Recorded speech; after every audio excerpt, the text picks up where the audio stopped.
16 রাজ্য এবং 3 কেন্দ্রশাসিত অঞ্চলে তৃতীয় পর্যায়ের বিশেষ নিবিড় সংশোধনের ঘোষণা করল নির্বাচন কমিশন। তালিকায় কারা?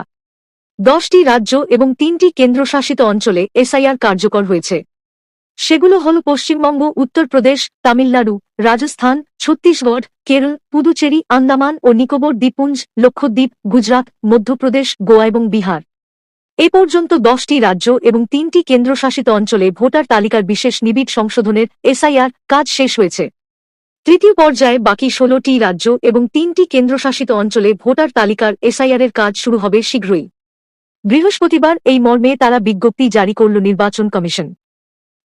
কমিশনের বিজ্ঞপ্তি অনুযায়ী জনগণনার প্রয়োজনে বাড়ি তালিকাভুক্তির কাজ এবং সাধারণ পর্যায়ের এসআইআর তৃতীয় পর্যায়ের সময়সূচি নির্ধারণ করা হয়েছে। এই পর্যায়ে হিমাচল প্রদেশ, জম্মু ও কাশ্মীর এবং লাদাখ বাদে সমগ্র দেশের ভোটার তালিকা এসআইআরের আওতায় আসবে। এই 3টি রাজ্য এবং কেন্দ্রশাসিত অঞ্চলে আদমশুমারির দ্বিতীয় পর্যায় সম্পন্ন হয়েছে।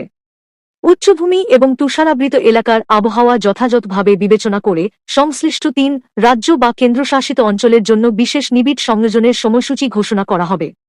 এসআইআরের তৃতীয় পর্বে রাজনৈতিক দলগুলোর দ্বারা নিযুক্ত 3.42 লক্ষ বুথ লেভেল এজেন্টের বিএলএ সহায়তায় 3.94 লক্ষেরও বেশি বুথ লেভেল অফিসার বিএলও 36.73 কোটি ভোটারের বাড়ি যাবেন বলে জানিয়েছে কমিশন। যে 16 রাজ্য এবং 3টি কেন্দ্রশাসিত অঞ্চলে এসআইআরের তৃতীয় পর্যায়ের কাজ শুরু হবে সেগুলো হল ওডিশা, মিজোরাম, সিকিম, মণিপুর, দমন ও দিউ।